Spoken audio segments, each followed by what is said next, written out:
조갑제 TV 시청자 여러분 안녕하십니까. 2020년 12월 29일 오후 2시 50분을 넘었습니다. 이 추미애 법무장관의 침묵 모드가 계속되고 있습니다. 뭐에 대한 침묵이냐, 불리한 내용에 대해서는 계속 침묵을 하는데, 오늘 신년 특별사면 기자회견을 열었습니다. 온라인으로 진행을 했는데 기자단으로부터 질문을 취합받았으면서도 지금 최악의 코로나 감염 사태에 직면한 서울 동부구치소 사태에 대해서는 침묵을 했다고 합니다. 오전 11시 서울 광화문 정부 서울청사에서 신년 특별사면 기자회견을 열었는데 온라인으로 진행을 했는데, 기자단으로부터 질문을 취합받아 가지고 이걸 답하는 형식으로 이루어졌는데, 이 기자회견을 주선한 사람들이 여기 기자들이 물었던 서울 동부구치소 사태에 대해서는 추 장관이 한마디 답변도 하지 않고 일방적으로 특별사면 이야기만 하고 끝냈고, 나머지는 심재철 법무부 검찰국장 등 실무자들이 나와가지고 사면 관련 4개 질문에 대해서 4분간 답변을 한 것으로 이날 기자회견은 끝났다고 합니다. 한편 법무부는 동부구치소 관련 해명 보도자료를 냈습니다. 예산상 문제로 전 수용자에 대해서 마스크 지급이 어려운 점이 있었다라고 했어요. 지난달 27일 동부구치소에서 첫 코로나 확진자가 나오기 전까지 수용자들에게 마스크 지급도 제대로 하지 않은 상태인데, 그러다 보니까 수용자들이 개인적으로 사비를 들여가지고 마스크를 사 쓰거나 천 마스크 등을 자체 조달해서 사용했다는 겁니다. 법무부의 해명은 이렇습니다. 하루 평균 교정시설 수용자가 54,624명이다. 교정공무원이 16,101명이다. 매일 마스크 한 장을 지급하면 최소 5천만 원에서 9,800만 원이 소요된다. 그래서 돈이 부족해서 마스크를 지급하지 않았다가 이런 사태를 만났다, 이렇게 이야기했습니다. 아니, 지금 코로나 관련 지금 예산 집행이 수십조에 이르는데 하루 5천만 원을 아끼기 위해서 마스크를 지급하지 않았다는 것은 이 재소자의 인권 문제입니다. 이번 이 사태는 인권 문제입니다. 재소자는 인간이 아니다라고 판단하지 않는다면 이런 일이 있을 수 없는 거죠. 마스크를 1인당 하루 하나씩 줄 수도 없는 그런 가난한 나라입니까, 한국이 지금? 한국이 5천만 원이면은 대충 계산하면은 1년에 한 150억입니다. 150억. 150억을 줄여서 지금 구치소에 수용되어 있는, 구치소와 교도소에 수용되어 있는 54,624명의 생명을 내동댕이 친다? 이게 인권 변호사 문재인 씨가 지금 운영하고 있는 우리 정부의 모습입니다. 이 문재인 대통령은 기자회견을 두려워하는 사람입니다. 1년에 한 번 아니면 2번밖에 기자회견을 하지 않습니다. 그 기자회견도 상당히 이게 격식을 갖춰서 하는 건지 시나리오를 짜서 하는 건지 이 후속 질문이 제대로 이루어지지 않습니다. 제가 이 조갑제 TV에 소개한 내용이 있습니다. 지난 11월 말 트럼프 대통령과 백악관 출입 기자들이 나눈 기자회견 내용입니다. 그때 트럼프 대통령이 추수감사절을 맞아가지고 해외에 나가 있는 미군 병사들과 대담을 한 이후에 기자회견을 했습니다. 그때 기자들이 트럼프 대통령에게 집요하게 따지는 그 녹취록이 지금 올라가 있습니다. 그걸 참고해 보시기 바랍니다. 그때 주제는 왜 트럼프 대통령은 바이든을 당선자로 인정하지 않느냐 하는 걸 가지고 기자들이 수십 번 똑같은 질문을 합니다. 그럴 때마다 트럼프는 거기에 대해서 적답을 안 하고 피해가지만은 계속 똑같은 질문을 해요. 왜 승복 안 합니까? 그러면은 1월 20일 이후에는 백악관을 비우지 않겠다는 이야기입니까? 막 이런 식으로 물론 들어가니까 나중에는 할 수 없이 트럼프가 1월 12월 14일 선거인단이 확정하면은 어차피 나는 이 건물을 떠날 수밖에 없다 하는 취지로 항복을 하는 말이 나올 때까지 합니다. 그 답을 받아내는데 한 30분 걸립니다. 기자들이 번갈아 가면서 합니다. 귀찮아진 트럼프가 대통령에게 그런 식으로 질문하면 안 돼 하면서 질문권을 다른 기자한테 주면은 다른 기자도 똑같은 질문을 합니다.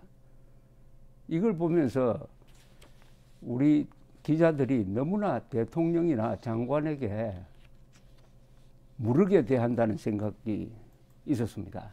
심지어 미국에서는 최근에 트럼프가 부정선거 관련해가지고 거짓말을 많이 하니까 이 3대 네트워크가 그걸 중계를 하다가 중단해버렸습니다.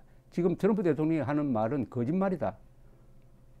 또 중계를 하더라도 트럼프 대통령이 거짓말 할 때는 밑에다가 이것은 근거 없는 주장이다라는 자막을 꼭 넣습니다.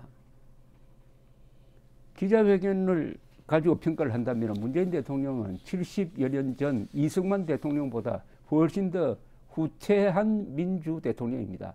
이승만 대통령은 1948년에 취임하자마자 매주 기자회견을 했습니다. 그걸 금요일에 했습니다.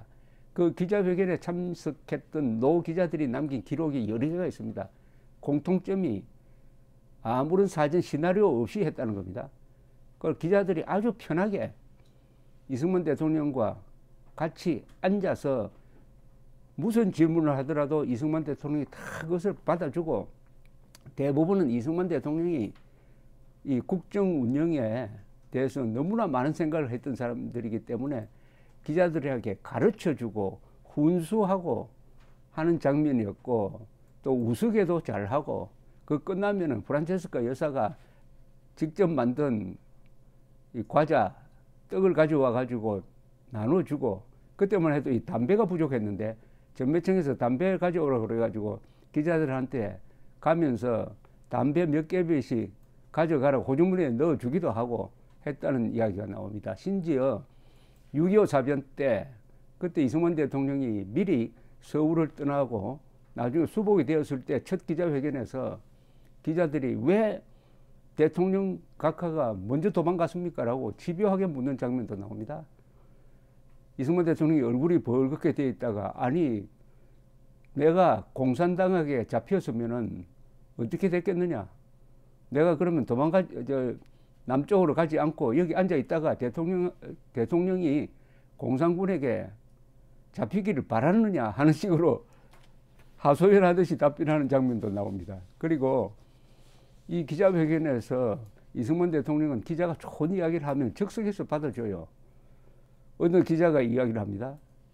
요사이 전시라고 군에서 검열을 하는데 어제 보니까 국방부 장관 성명서를 대통령 담화보다도 더 크게 보도하도록 합니다. 우리가 지금 언론 검열을 이렇게 받아서 되겠습니까? 더구나 언론 검열을 하는 장교가 몇 사람밖에 안 되는데 전체 신문이 이렇게 통제를 받으면 됩니까? 라고 했더니 이승만 대통령이 적석에서 옆에 있는 공보처장에게 지시를 해가지고 앞으로 신문 검열 하지 말라고 했답니다. 신문 검열 하지 말라고 하는 이유가 근사합니다. 우리가 지금 공산당과 싸워서 민주주의를 지키려고 하는데 언론 검열을 해가지고 어떻게 민주주의를 지킬 수 있느냐 해서 우리나라는 세계에서 아주 유례 없게 전시 중인데도 신문 검열이 없는 나라가 됐습니다. 6.25 때입니다. 6.25 때 신문 보면은 뭐 국군이 어디서 뭐 양민을 학살했다 해가지고 대대적으로 나왔습니다. 상상도 할 수 없는 언론 자유가 꽃피던 시절이 바로 1952년, 3년 이런 무렵이었습니다. 그 이승만 대통령의 정말 생산적인 기자회견과 지금 문재인 대통령이 지금 기자들이 피하는 걸 한번 상상해 보십시오. 문재인 대통령은 한 월요일 아니면 화요일에 나와가지고 수석 그리고 비서관들을 모아놓고 자기 하고 싶은 이야기를 합니다. 그러면 기자들이 수석 비서관 회의에서 문재인 대통령이 모두 발언해서 이런 이야기를 했다고 소개를 하는데 대충 보면은 그 내용이 애매모호하고 원론적이고 총론적이고 해서 구체성이 없어요. 좋은 게 좋다는 식이고 나쁜 건 나쁘다는 식인데 그걸 또 기자들이 크게 써줍니다. 그런데 왜 대통령이 수석과 비서관들에게 이야기를 합니까? 국민들에게 이야기를 해야 되죠. 국민들에게. 미국에서는 그런 장면 안 나옵니다. 트럼프가 수석, 비서관 모임 데서 지시하는 그 장면이 언론에 보도되질 않습니다. 그렇게 할 바에야 바로 당당하게 기자들 앞에서 대통령이 이야기하면 바로 전해지는 것 아닙니까? 이거는 청와대 출입 기자가 잘못입니다. 우리나라 청와대 출입 기자가 중요한 지금 직무유기를 하고 있습니다. 어제 문재인 대통령이 뭘 했느냐? 이걸 국민들한테 알려줘야 합니다. 오늘 어디에 간다고 알려주면 보안상의 문제가 생긴다고 하더라도 어제 일은 어제 아침부터 저녁까지 누굴 만나고 뭘 했느냐 하는 것을 반드시 알려줘야 하는데 아마 별로 쓸 게 없을 거예요. 문재인 대통령의 일정을 보면은 대통령궁에 해당하는 청와대 바깥을 나오는 경우가 거의 없습니다. 전부 자기 사람들에게 둘러싸여 있습니다. 저 미국 대통령이나 일본 수상의 일정을 보면은 너무나 빡빡합니다. 특히 일본 신문은 참 좋은 전통을 갖고 있습니다. 하루 전의 일본 수상의 행적을 분 단위로 씁니다. 아침 몇 시에 일어나서 어디서 조차는 어디서 누구와 했고 심지어 치과에 가서 치료받고 관저로 돌아와서 외무성의 어느 국장을 만나고 그 다음에 국회에 가서 답변을 하고 돌아와서 점심때는 누구누구와 어느 식당에서 만나고 해서 쭉 적고 마지막 7시쯤 집으로 돌아갔다. 공저라고 합니다. 싸게 관저로 돌아갔다. 이렇게 적는데 어떤 항목을 보면 하루에 행사가 20개가 있습니다. 그리고 어떤 경우에는 장관 빼고도 각 부처의 실무자, 주로 국장, 실장, 심의관 이런 사람을 10명씩 만납니다. 한번 생각해 보십시오. 문재인 대통령이 실무국장을 하루에 10명씩 만나면 얼마나 똑똑해지겠습니까? 얼마나 이 세상 돌아가는 데 대해서 훤하게 알게 되겠습니까? 그렇다면은 이런 엉뚱한 소리 안 하죠. 백신 확보하라고 그렇게 독촉을 했는데 아직도 안 하고 있느냐? 몇 달 지나가서 그런 이야기 하지 않습니다. 하나씩 점검을 할 것 아닙니까? 이 지도자라는 사람은 지시하는 걸로 끝나는 게 아닙니다. 자기 지시가 지켜지고 있는지 박 대통령의 유명한 말대로 사단장은 지시가 5%고 확인이 95%다. 아무리 좋은 지시를 해도 확인하지 않으면은 그 일이 되지 않는다. 확인 행정. 문재인 대통령은 입은 민주주의로 이야기하지만 국정 운영은 민주주의를 할 줄 모르는 사람입니다. 원래 그들이 말하는 민주주의는 다 가짜입니다. 한국에서 민주투사라고 하는 사람 중에 이런 사람들만 진짜입니다. 공산당과 싸운 경력이 있어야 민주투사를 자처할 수가 있습니다. 대한민국의 민주주의는 공산당과 싸워야 지킬 수가 있습니다. 공산당과 싸운 적이 없는 문재인 씨 같은 사람이 민주투사라고 하는 것은 그것은 가짜입니다. 일제와 싸운 적이 없는 사람이 독립투사라고 사칭하는 것과 뭐가 다르겠습니까?